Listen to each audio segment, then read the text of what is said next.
Buenos días. En esta ocasión, Cantabria Liberal se ha acercado a la Universidad de Cantabria y más concretamente a la Facultad de Ciencias Económicas, a la cátedra de don Ángel Agüero. Le hemos propuesto hacer la entrevista, dado el buen tiempo que hace, en la Plaza de las Ciencias, y aquí nos encontramos, debajo del monumento del ingeniero Torres Quevedo. A ver si aprendemos algo tanto de Ángel Agüero como de la Plaza de las Ciencias o incluso de este ingeniero, que algo nos tendrán que aportar. Buenos días, lectores. Buenos días, don Ángel. Buenos días. En primer lugar, nos gustaría que nos situara en su vida personal y nos respondiera, por ejemplo, dónde nació, dónde se desarrolló su infancia y adolescencia y dónde hizo sus estudios primarios y secundarios. Pues yo nací en Torrelavega en el año 1953, en un barrio que ahora es un barrio populoso, como es la inmobiliaria, pero cuando allí nada más que había un edificio. Como barrio no existía, era una casa absolutamente aislada y demás, ¿no? Pasé mi época, digamos, de niño, después nos fuimos a vivir con mis padres a la zona de Sierra Pando. Hice todos mis estudios en el Colegio de los Sagrados Corazones de Torrelavega, todo lo que es la primaria y el bachiller hasta llegar a la universidad. ¿Y los estudios universitarios dónde le realizó? Los estudios universitarios los hice en Santiago de Compostela. Ahí estudié Ciencias Económicas y Empresariales en Santiago de Compostela. Empecé en el año 1973, y acabé justo en el año 77 la carrera. ¿Algún profesor que recuerde tanto en unos estudios como en otros que haya dejado mella en usted? Pues bueno, yo creo que sí, ¿no? Hay una profesora que fue la que me inculcó la idea de hacer ciencias económicas, ya en los últimos años, al final de toda la parte, digamos, preuniversitaria. Yo no tenía mucha idea de qué quería estudiar, dudaba, incluso llegué a formular alguna matrícula para acceder a ingenieros industriales en Bilbao. No estaba muy convencido de aquello, y esa profesora me convenció, me explicó lo que era ciencias económicas, de alguna manera me conocía y creía y pensaba que podía ser una carrera que me viniera bien. Creo que acertó de pleno y yo la tendré siempre muy reconocida porque fue una persona que me dio una orientación muy importante que me condicionó toda mi vida, ¿no? Para bien en este caso. Y después ya en la carrera en la universidad era un momento muy convulso, era el momento de los últimos años del franquismo, del inicio de la transición, y ahí se convertía los estudios también con la acción, digamos, de la movilización estudiantil, con la política, y hay profesores que en aquel momento eran profesores PNNs que después han seguido algo en la vida. Yo tuve de profesor a una persona que fue presidente de la Junta de Galicia, Emilio Pérez Turiño, no solamente profesor, sino compañero también de militancia política, a la que es el actual alcalde de Vigo y que fue también ministro de Transportes, Abel Caballero, también fue profesor mío y también fue de militancia política, y a un profesor que era un personaje y sigue siendo un personaje, que todavía en el mundo actual, que es José Manuel Beiras, que entonces era un personaje importante en la cátedra de estructura económica y hoy es un personaje también en el mundo de la política y en el mundo social también de Galicia. Nos habla de política muy brevemente. ¿En qué organizaciones o partidos ha participado usted? Yo empecé a militar justamente en la universidad en el Partido Comunista de España, en la clandestinidad todavía, era un partido ilegal. Y ahí hice toda mi militancia política. Después ya de su legalización, una vez terminada digamos la mili, llegar a Cantabria, pues estuve ahí participando también, fui secretario general del partido en Cantabria, se configuró también Izquierda Unida, de la cual fui coordinador, y después con el paso del tiempo, pues en la actualidad estoy militando en el Partido Socialista de Cantabria. Don Ángel, ahora vamos a hablar de un tema que nos incumbe a todos, la economía, que además es su materia, y le apunto que en Cantabria es una materia que nuestros lectores particularmente leen, no solo economía, sino también salud. ¿Qué nos puede hablar de la economía? De la economía se puede hablar mucho, ¿no? La economía configura una buena parte del quehacer cotidiano de la gente, ¿no? Es decir, en última instancia, muchas de nuestras acciones y actuaciones del día a día están muy condicionados por la economía, por la situación de la economía, por que la economía vaya bien o vaya mal, por la capacidad capacidad que tengamos de generar actividad económica que después trascienda a los ciudadanos y que condiciona el quehacer cotidiano de todos nosotros, ¿no? La economía, según decía en su día Carlos Marx, era en última instancia determinante, ¿no? Cambia un poco la estructura económica, condiciona en gran medida la actividad social, la actividad política, y por tanto es tremendamente importante en nuestras vidas, en la vida cotidiana de cada uno de nosotros. Nosotros decimos que nos encontramos en la tercera revolución tecnológica continuada porque la robotización y lo que se llama economía global lo acapara todo. Es decir, que el sistema productivo ha cambiado en pocos años y la sociedad, tanto las empresas, no consiguen adaptarse a esta nueva forma de vida. ¿Qué opina usted? Sí, yo estoy completamente de acuerdo, ¿no? Estamos en un cambio tremendamente importante, que es una nueva revolución que se está configurando, que se está haciendo, y que además tiene una característica con respecto a los otros cambios que hubo anteriormente, como la primera revolución industrial y la segunda revolución industrial, ¿no? Que es la velocidad. Es decir, los cambios en estos momentos, en esta época de nuestra vida, son tremendamente rápidos, ¿no? La evolución de la tecnología es tremendamente rápida, ¿no? Yo creo que estamos ante un paradigma que es importante. Todo el ámbito, digamos, de los cambios profundos que ha habido en la economía a nivel mundial se han planteado como dos aspectos fundamentales, ¿no? Las fuentes de energía y también, digamos, cuál es la base del crecimiento y del desarrollo en torno a esas fuentes de energía. Pues en primer lugar, la revolución que conocemos que está muriendo es la fuente de energía, son los combustibles fósiles, el petróleo y la industria automovilística como santo y seña de ese elemento central.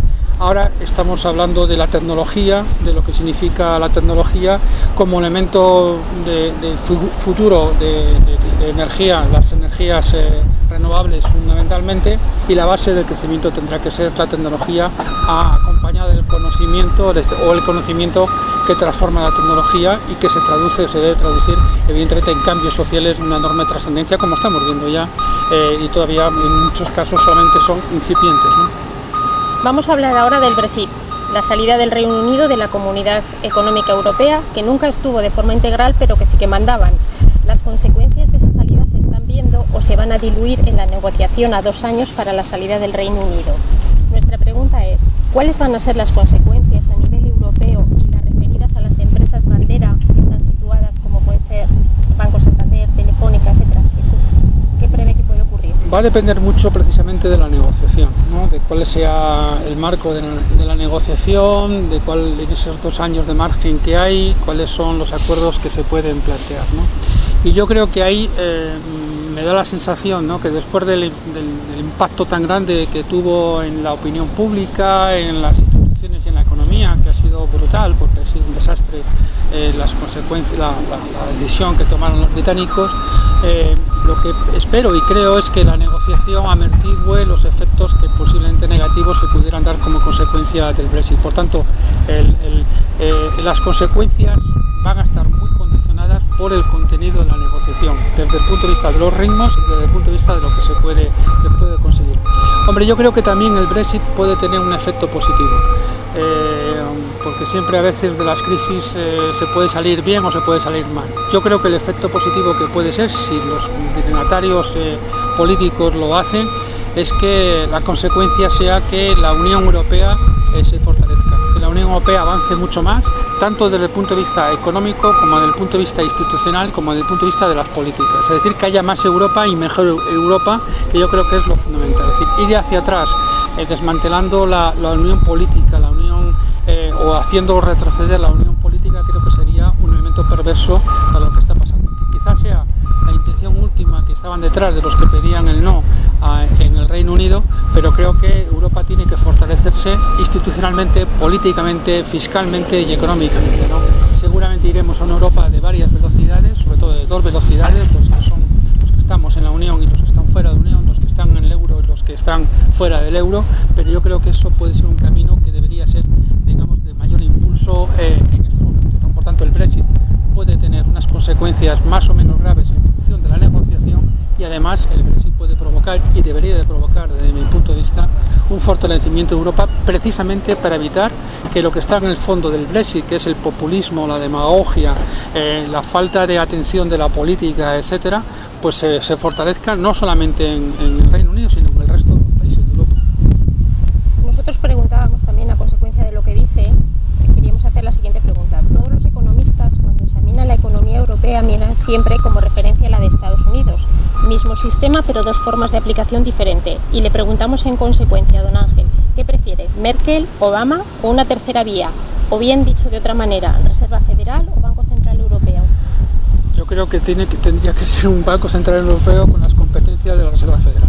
Es decir, yo creo que vamos caminando. Europa es uno de los inventos más importantes de la historia de la humanidad y es muy compleja, porque estamos hablando de generar, digamos, una serie de instituciones comunitarias, un acervo comunitario y de políticas con países muy diversos, con historias muy diversas. Es muy compleja y la Unión Europea, los procesos son lentos y a veces contradictorios. Incluso pues, se puede avanzar y también se puede retroceder, ¿no? Yo creo que hay que valorar lo que ha significado y lo que debe significar la Unión Europea. Es verdad que una vez que aparece la crisis económica, ha habido dos formas de encararla. Para simplificar mucho, lo que hizo Estados Unidos, lo que ha venido haciendo la política de Estados Unidos, concretamente el Partido Demócrata en Estados Unidos, seguramente si hubieran gobernado los republicanos la política hubiera sido distinta, y lo que está haciendo Europa. Estados Unidos lo que entendió es que había que hacer una política de salvar el sistema financiero de manera inmediata y a partir de ahí también estímulos a la economía. De hecho, los primeros reuniones que tuvo el G20 justo cuando salta la crisis económica, lo que mandaron fue un mensaje de los países de estimular a la economía para que esta no cayera y los países invirtieron dinero. En España eso se tradujo, por ejemplo, en el plan E de Zapatero. El compromiso era incrementar un 2% la inversión pública en todo el mundo para parar la crisis. No valió porque la crisis era mucho más profunda de lo que nadie pensó. Era básicamente financiera, no era un problema de demanda y de oferta, es un problema financiero y por tanto aquellas medidas de esta manera no surtieron. Europa optó por un camino bajo la premisa de Merkel, como has dicho, el camino de la austeridad. En la idea era adelgacemos las cuentas públicas, adelgacemos los déficits y después vendrá la solución. Se ha visto que esa política ha sido también nefasta, ha sido dañina porque se ha hecho un ajuste excesivo sin que eso tuviera resultados positivos y lo que tenemos delante es una Europa que está depauperada, que no crece, que no genera empleo y que lo que hace es justamente ir permitiendo la aparición en distintos países de fuerzas populistas de distinto signo, pero que todas ellas tienen como elemento central la negación del establishment político, la negación de la política, de las instituciones y demás, y por tanto una nueva manera de entender la política, pero basada sobre todo en la demagogia, el populismo, la negación incluso de los valores más profundamente europeos y democráticos. Una idea de recuperar el papel del Estado, de los Estados y no el papel de la Unión, lo cual me parecería un retroceso tremendo.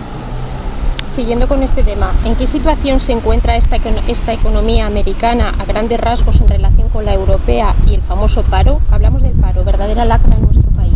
Sí, los datos que puede presentar Estados Unidos es unas cifras de paro bastante extraordinarias comparadas, por ejemplo, no solamente con nuestro país, comparadas incluso con el conjunto de Europa. Es decir, nuestro país es junto con Grecia, los que tenemos la tasa de paro más grande, pero la Unión Europea tiene una tasa de paro en su conjunto el doble de Estados Unidos, ¿no?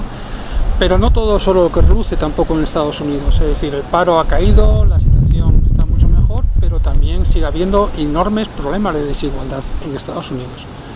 No solamente en los países de Latinoamérica, sino también en Estados Unidos. La desigualdad es un problema y un factor importante que explica fenómenos como lo de Trump en este momento. Entonces, porque aquí se dirige una parte del mensaje político del candidato republicano a trabajadores de raza blanca que han perdido su empleo y que han visto también, una parte de ellos, que en algunos casos, manteniendo los empleos, sus condiciones de vida se han retrocedido, se han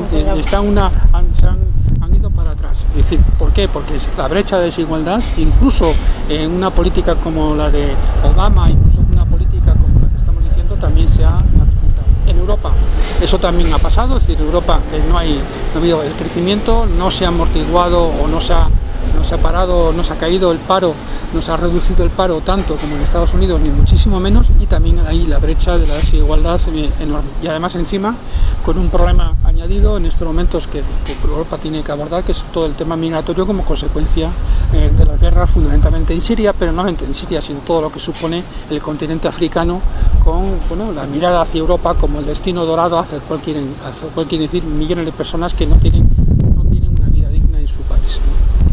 Vamos a hablar de ese tema en Europa. Los jóvenes ingleses, irlandeses, escoceses, españoles, es decir, los europeos en general, quieren y creen en la libertad de tránsito y la libertad de poderse instalar en cualquier país europeo. ¿Esto podría significar un retroceso en algún momento también? No, yo creo que ese es aquí de la esencia de Europa, ¿no? La libertad de circulación, de mercancías, de materiales, de dinero y también de personas. Es decir, y esa es la esencia de la idea de la Unión Europea. Lo que ha pasado con esta crisis y explica un poco los fenómenos que estamos viendo en términos económicos, pero también en términos políticos y sociales, es que la crisis financiera que se produce en el año 2008 es tan profunda que por primera vez en mucho tiempo las generaciones jóvenes han entendido o están digamos, entendiendo o incorporando que van a vivir peor que sus padres. Eso no ha sucedido desde la Segunda Guerra Mundial. Siempre ha habido un tránsito hacia adelante, progreso y demás, donde cada generación iba mejorando sus condiciones de vida. Lo que está pasando ahora es que para mucha gente joven en muchos países, en España también por supuesto, y quizá más que en otros países, porque la tasa de paro juvenil es brutal, es inaceptable en cualquier caso, pues esa generación lo que está viendo es que va a vivir peor que sus padres y se rebelan y exigen soluciones y plantean con razón, digamos, que tienen que ser atendidos. Quizá la forma de desarrollarlo no era volver a renacionalizar las políticas, sino a todo lo contrario, a exigir que las instituciones del común, porque fuera de la Unión Europea es muy difícil hacer política económica de verdad, pues que las instituciones cambien de política económica y atiendan a esta situación que nos puede llevar por delante una generación con lo que todo eso significa. ¿Existe algún mensaje de esperanza para estos jóvenes de que se pueda superar la crisis a corto plazo o a medio plazo? La crisis es una crisis profunda, insisto, es una crisis financiera que después se traslada a la economía real, a la economía productiva, y lo estamos viviendo todavía al día de hoy, aunque hay algún síntoma mejor y demás. Sin embargo, si lo vemos con perspectiva, estamos muy lejos de cómo estábamos en el año 2008 todavía, y yo el mensaje de esperanza es que necesitamos unas instituciones europeas más fuertes, más democráticas, más transparentes, con una política económica mejor y sobre todo una política europea, una política económica europea, política fiscal europea, un plan de inversiones europeos potente, es decir, vinculado a qué, pues lo que comentábamos antes, ¿no? A las nuevas tecnologías de la información, del conocimiento, etcétera, que sea un factor de crecimiento económico que haga que esta gente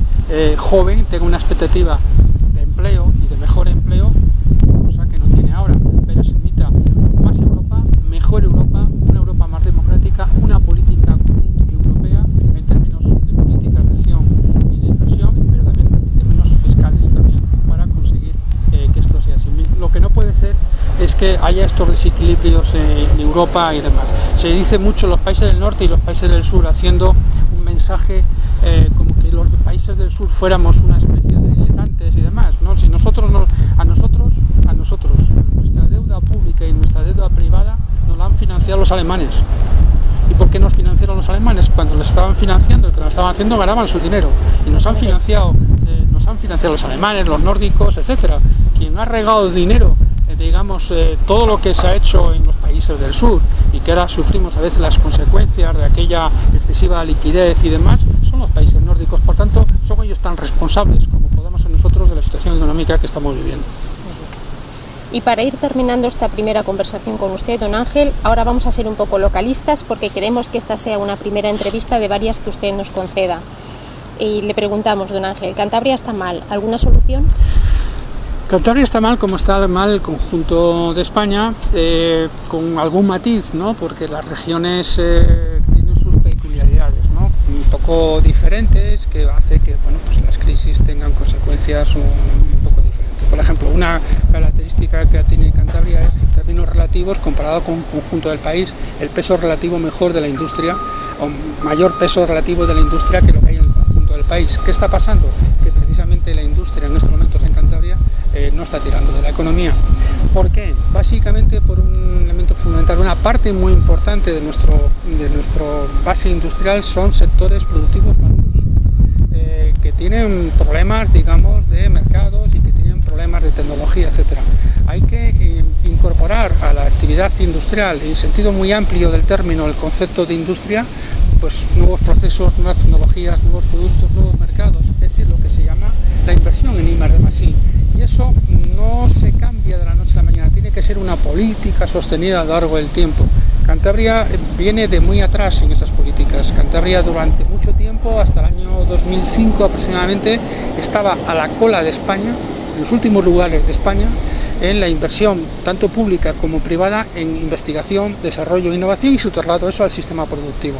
Durante un tiempo recorrimos un camino interesante que nos permitió no estar por encima de la media española, nunca lo hemos estado, pero sí acercarnos a la media española, que ya de por sí muy baja con respecto a Europa. Con consecuencia de la crisis, ese camino se truncó y hay que revolver a hacerlo de nuevo, y además es importante que tenga continuidad. Estamos aquí en una plaza que tiene que ver con la ciencia. Tenemos una cosa maravillosa en Cantabria, tenemos una universidad con algunos centros de investigación y de aplicación del conocimiento a la actividad productiva potentísimos.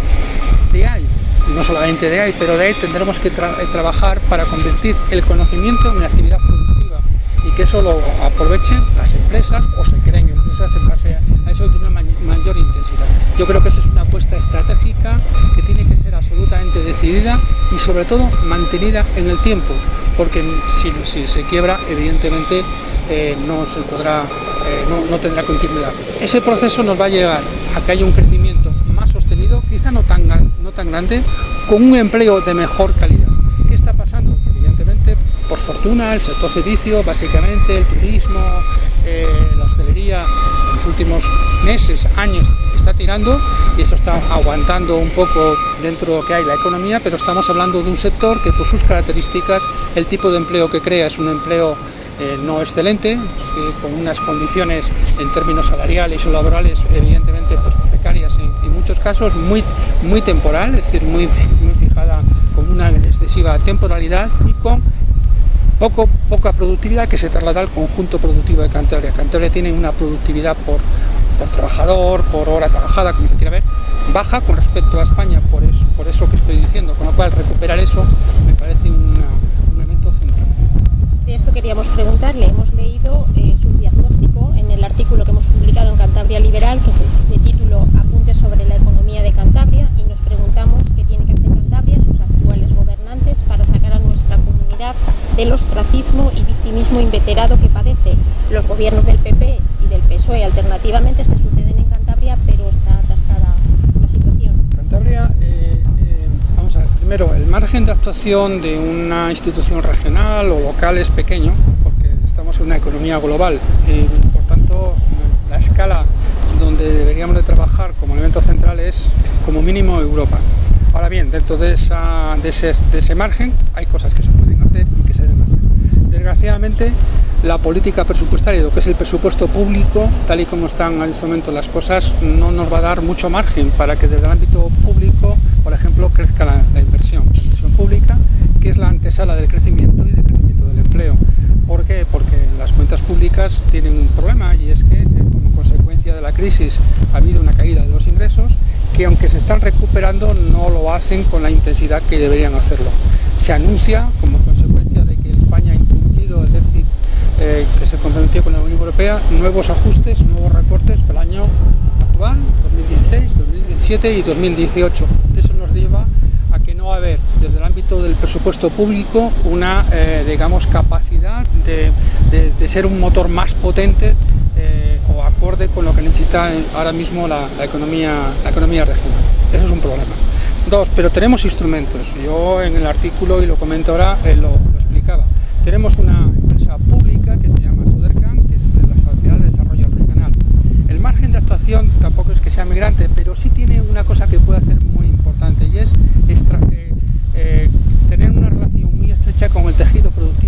Empresarial de Cantabria, para ser capaces de canalizar esfuerzos, ilusiones, proyectos, etcétera, que se necesita un empuje público, una capacidad de apoyar eso, ¿no? Hace poco anunció, por ejemplo, Sodercan una partida presupuestaria para proyectos de I+D por valor I+D+I de 17 millones de euros. Se han presentado más de 300 proyectos de Cantabria.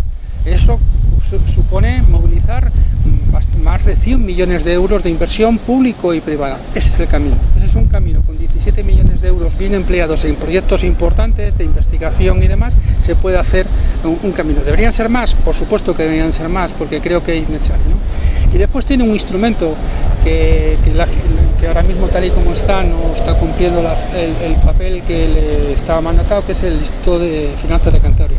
El Instituto de Finanzas de Cantabria, para que la gente nos entienda, estaba concebido, porque yo tuve que ver con aquel nacimiento, como un banco de desarrollo regional. Un banco de desarrollo regional para financiar proyectos que se declararan estratégicos por parte de la administración pública, por parte del gobierno, tanto del ámbito público, pero sobre todo como del ámbito privado. Estratégicos porque entendíamos que era la base del crecimiento. Ese banco lo que tenía era que captar fondos en los mercados, el Banco Europeo de Inversiones, el Banco Mundial, o fondos de inversores y demás, y aportarlo a proyectos. Y ese proyecto, con un análisis de riesgo valorado y homologado por el Banco de España, pues era el que soportaba el riesgo del proyecto. Esa era la esencia del banco. ¿Qué pasó? Que con el cambio de gobierno, el gobierno modificó la ley del banco, del Instituto de Finanzas, y a partir de ahí todos los proyectos o todos los préstamos que el banco daba a las empresas, pues tenían garantía pública, con lo cual y computan como déficit, con lo cual no tienen una capacidad multiplicadora de financiación a proyectos de inversión como podría ser si recuperara ese papel.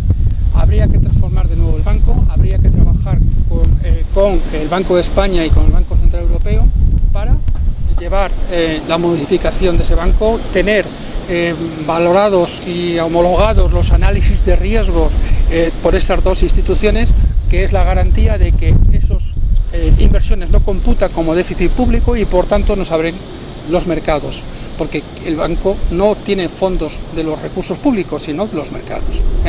Pero para eso los mercados tienen que tener garantía de cierta independencia en la toma de decisiones por parte del banco, es decir, que lo que se financia son proyectos que son viables y no porque lo diga un dirigente político, sino porque son viables analizados con un protocolo y un análisis validado por el Banco de España y por el Banco Central Europeo, y a partir de ahí esos proyectos podrían tener financiación. Es decir, la situación es complicada, sí. ¿Hay margen? Poco, pero le hay. Y le deberíamos de aprovechar con una ventaja. Y acabo con esto, que me parece una idea que yo machaco mucho, pero con poco éxito. Siempre decimos que Cantabria tiene un problema, y es que es una región pequeña y tiene poco peso en el concierto de las regiones españolas, ¿vale? Yo creo que el hecho de ser pequeños lo podemos y lo debemos de convertir en un punto fuerte.